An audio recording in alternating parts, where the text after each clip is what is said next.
DG stent, double जे stent, क्या होता है डीजी स्टेंट, कब किन ऑपरेशंस में डाला जाता है, इनसे क्या दिक्कतें होती हैं और उनसे हम कैसे बच सकते हैं। इस वीडियो में हम जानेंगे डीजी स्टेंट के बारे में। नमस्कार दोस्तों, मेरा नाम है डॉक्टर दीपांशु गुप्ता। मैं urologist, andrologist, renal transplant surgeon हूँ गुड़गांव में। तो आज हम बात करेंगे डीजी स्टेंट के बारे में। डीजी स्टेंट क्या होता है?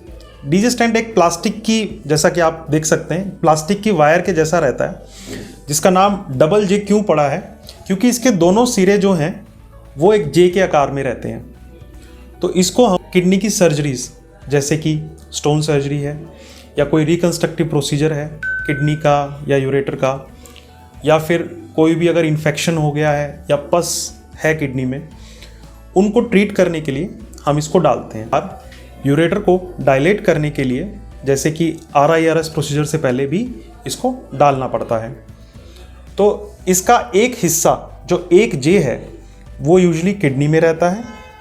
ये वाला हिस्सा जो किडनी से पेशाब की थैली तक पाइप जोड़ती है वहाँ तक रहता है, यूरेटर में रहता है, और एक हिस्सा इसका यूरिनरी ब्लैडर में रहता है। बहुत सारे पेशेंट्स मुझसे पूछते हैं कि सर ये क्यों डाल रहे हैं, सर्जरी के बाद इसमें क्या बेनिफिट मिलता है।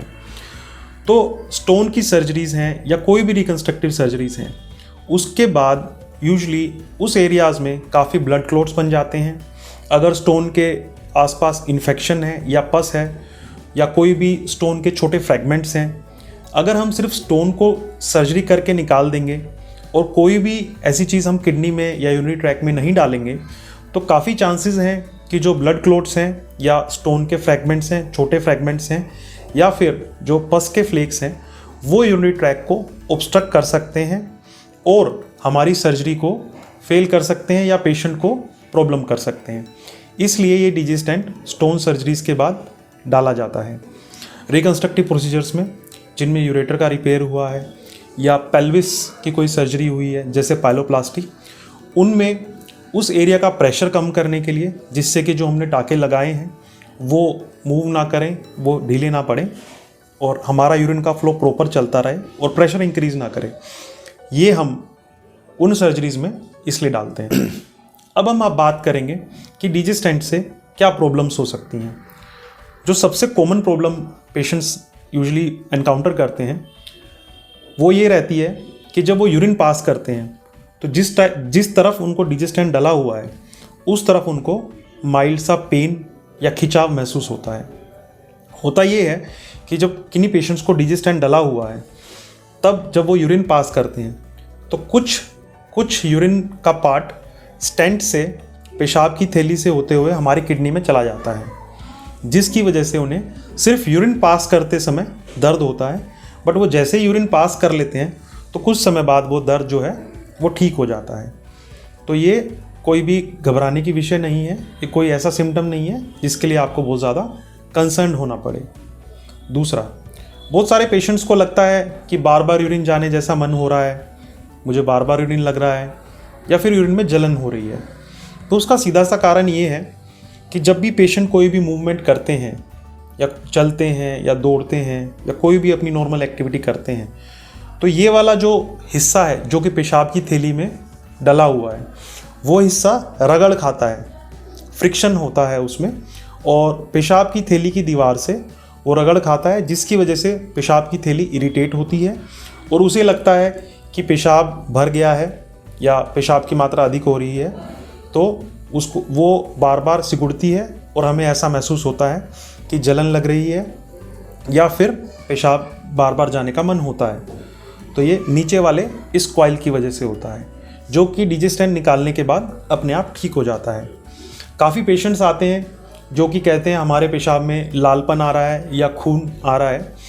तो इसका भी यही कारण है, क्योंकि जब भी हम कोई काम करते हैं, चलते हैं, फिरते हैं, तो उसकी वजह से जो स्टेंट का कॉइल है, ये जो दीवार है, पेशाब की थैली की दीवार है, उस पर रगड़ खाता है, जिसकी वजह से हल्की सी ब्लीडिंग हो सकती है। तो ये सभी सिम्टम्स के लिए आपको घबराने की ज़रूरत नहीं है। ये स्टेंट डलने के 3-4 दिन तक आपको महसूस हो सकते हैं और उसके बाद अपने आप से ये सिम्टम्स बहुत सारे पेशेंट्स में चले जाते हैं। अब हमें क्या ऐसे सिम्टम्स का ध्यान रखना है जो कि अगर हो तो हमें अपने डॉक्टर से तुरंत कॉन्टैक्ट करना चाहिए। सबसे पहले अगर आपको बहुत तेज़ फीवर आ रहा है, स्टेंट डला हुआ है और काफ़ी तेज़ फीवर आ रहा है, तो ये हो सकता है कि स्टेंट का जो मटेरियल है उससे आपको एलर्जी हो और आपको वो दिक्कत कर रहा हो, तो आपको फ़ौरन अपने डॉक्टर से कांटेक्ट करना चाहिए। अगर ब्लीडिंग काफ़ी ज़्यादा मात्रा में हो रही है, हैवी ब्लीडिंग हो रही है या खून के थक्के निकल रहे हैं पेशाब में, तब आपको अपने डॉक्टर को कांटेक्ट करना चाहिए। तो ये कुछ एक चीज़ें हैं जिनका आप ध्यान रखेंगे तो आप परेशान नहीं होंगे। जो डीजे स्टेंट है यूजुअली सर्जरीज़ में हम 14 डेज़ में निकाल देते हैं। इस स्टेंट को हम 3 महीने तक रख सकते हैं। इसलिए मेरी आपसे रिक्वेस्ट है कि जो भी टाइम आपके डॉक्टर साहब ने बताया है कि स्टेंट निकालने के लिए इस दिन आना है, तो कृपया करके उस दिन ज़रूर जाएं, क्योंकि अगर इस स्टेंट को ज़्यादा समय हो जाता है तो ये रहता है कि स्टेंट के इस कॉइल पर और इस पूरे स्टेंट पर पत्थर बनना शुरू हो जाते हैं और कई बार ये पूरी तरह निकल भी नहीं पाता है, बीच से टूट जाता है एक समय ज़्यादा होने पर। आपको अपने डॉक्टर से ये पता करना है कि आपको कितने दिन वाला स्टेंट डाला है। कुछ स्टेंट 3 महीनों तक हम डाल सकते हैं, उसके बाद हमें उन्हें निकालना रहता है। लेकिन कुछ ऐसे सर्जिकल प्रोसीजर्स रहते हैं जिनमें स्टेंट लंबे समय तक भी डालना पड़ सकता है, तो उनमें 6 महीने या 1 साल वाला स्टेंट डालते हैं। तो कृपया करके आप अपने डॉक्टर से ज़रूर सलाह करें कि कौन सा स्टेंट डला हुआ है। अगर स्टेंट के विषय में कोई भी शंका है, कोई भी डाउट है और ये कैसे निकलता है, इसके लिए मैंने एक सेपरेट वीडियो बनाई है जो कि आप मेरे लिंक्स में देख सकते हैं, ये कैसे निकलता है। और कोई भी अगर आपका सवाल है तो आप कमेंट बॉक्स में लिख सकते हैं, मैं आपकी हेल्प ज़रूर करूँगा। धन्यवाद।